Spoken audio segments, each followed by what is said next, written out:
Hi, so today I'm going to be presenting on cognitive development and in infancy and toddlerhood.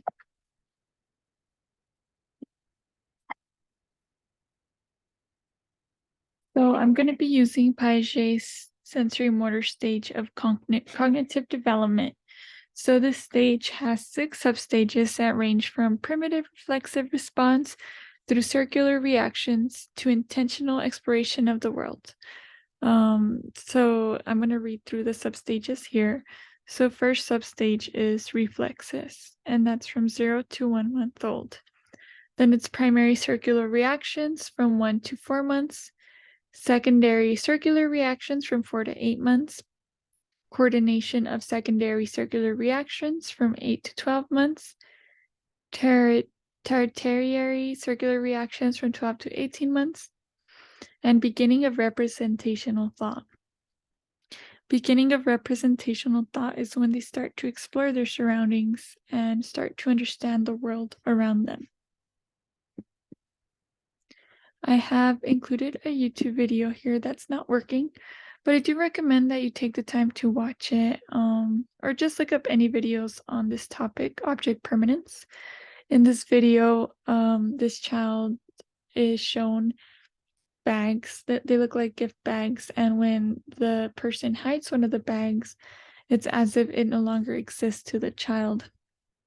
And object permanence is something that researchers look into when they observe infants and toddlers. And basically, what it's referring to is that infants understand that objects continue to exist even when they can't see it. There are different levels, I guess you could say, or like different stages of development when it comes to object permanence. So from 1 to 4 months old, children think that objects out of their view simply doesn't exist, and that's the example of this infant in the video from today that I wanted to show. And then from 8 to 10 months old, the child cannot distinguish between the actual object and the actions they use to locate it. So if I'm holding 2 cups, one to the left of the infant and one to the right, and I put a rubber ball under the left one, and now we're to mix it up, they would think that the ball is still to the left because that's where you put it, even though, let's say, the ball is now to the right. By 12 months, the child will look for objects in several different locations, and by 18 months, an object that is moved still exists. So it's around 18 months when the child is expected to get the grasp of object permanence. Learning. So again, this is another video that I wish was working, but basically, this little girl was able to see the researcher blow bubbles, and even though she has never blown bubbles, she was able to mimic him and blow them herself. He also turned the cup over and squished it, which flattened it. And then again, just by seeing him, she was able to mimic his behavior and squish the cup herself. So it is believed that children learn through classical operant conditioning as well as imitation. They also spend more time paying attention to complex rather than simple stimuli. So if they were to be next to a teddy bear and given a YouTube video of Miss Rachel, they're more likely to pay attention to the YouTube video because it's more complex than the teddy bear that's next to them. Or even without technology, giving them an object that's more complex rather than a simple object. Assimilation. So assimilation occurs when new experiences are incorporated into existing schemas. What does this mean? This means that schemas are kind of seen as categories. So assimilation is when they're placing new experiences into categories that already exist to the child. The best way to understand this is through examples. So if a child is introduced to dogs and the child grows up with a dog, every time they see a dog outside of their home, they're able to put it into the same category of dog. Even if it's not the same breed, the same size, they understand that's a dog. However, if they are introduced to let's say a lizard, that does not necessarily fit into the schema of dog because it's a reptile and it doesn't really look like a dog. So then they'd have to create a new schema, which we'll go into right now. So yeah, an assimilation is when the child is able to put new experiences into existing schemas. It can also happen with meals. So children, let's say they enjoy eating ham sandwiches, and one day they're given a peanut butter and jelly sandwich. They're able to put that peanut butter and jelly sandwich into the category of sandwiches. So they're more than likely going to eat that sandwich because it's familiar. They're able to assimilate to it. Whereas if the child were to be given spaghetti and they've never had spaghetti before, that's not an existing schema for them, they're going to have to create a new schema. And it might make it harder for a child to want to eat the spaghetti. So when they are creating new schemas, that is called accommodation. So accommodation happens when there's a situation that it's just not possible to assimilate an experience into an existing category. Um, for example, the reptile situation. The child simply cannot assimilate reptile into a dog category. So in that case, they would create a schema for reptiles or for lizards. Equilibrium. Children usually have a balance between assimilation and accommodation. Sometimes during infancy, there will be more times of accommodation because children are being exposed to new experiences. They're seeing new things. However, there should be almost an even balance.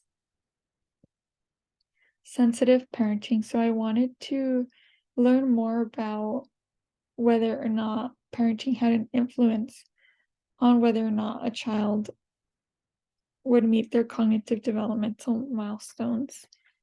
And what I was able to find is that, and this is according to Coons and their colleagues, is that sensitive and supportive parenting is actually a predictor of multiple developmental outcomes.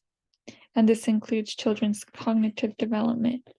Coons did their research and they focus on family systems perspective when it comes to cognitive development, and they were able to say that sensitive parenting may influence early development.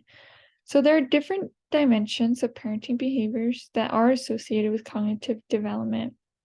So that's quality of instruction, linguistic and cognitive stimulation, physical care, reciprocal engagement, parent-child synchrony, and sensitive and positive engagement, creating an environment where a child's emotions are accepted, where a child is able to organize their emotions, where they're given the space to feel their emotions, is actually beneficial for cognitive development. And they were also able to identify that most research that have been done on parent sensitivity have focused mainly on mothers. And we do live in a culture where mothers are more, their role is to be more nurturing, more sensitive. And they also stated that parents who are sensitively engaged with their children can also create a stimulating interaction with their children. So they're also able to create a supportive and emotional climate as well.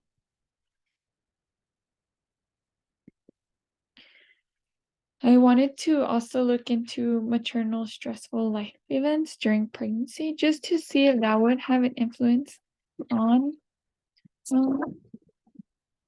cognitive development in infants.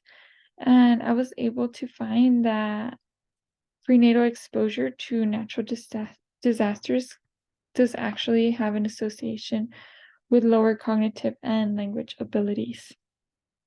So, on top of that, mothers who are exposed to the death of a loved one during pregnancy have a higher risk of,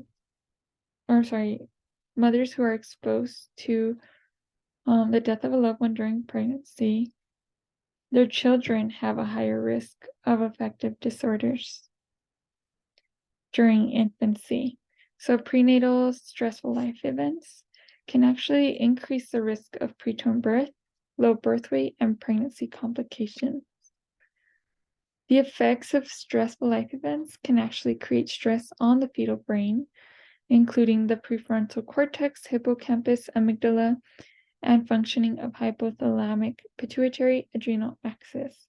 So increased prenatal stress during pregnancy might be a predictor of lower cognitive ability and less optimal behavioral response in toddlers with healthy birth weights.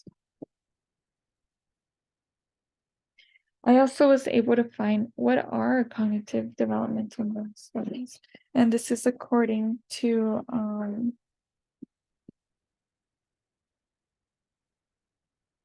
sorry about that. This is according to Post University, and they stated that during childbirth, between childbirth and 5 years old, a child's brain develops more than it ever will in a person's lifetime. By the time a child goes to kindergarten, their knowledge of the alphabet is actually one of the most significant predictors of how well they'll read in 10th grade. So developmental milestones include emphasis on order and sequencing, sorting items, make-believe, progress with favorite books. So right now we're not really expecting them to read, but to be able to pick out a book that is their favorite to be read to them. Beginning stages of right and left-handedness, and following more complex instructions. Post University did state that early education has significant positive impacts on a child's development. And some school activities that actually help promote cognitive development are quoting nursery rhymes, playing with blocks, morning, day, night, puzzles, sorting, activities, puppets, constructing play, finger play, cooking, and role play. This is all I have for the presentation, but thank you for watching.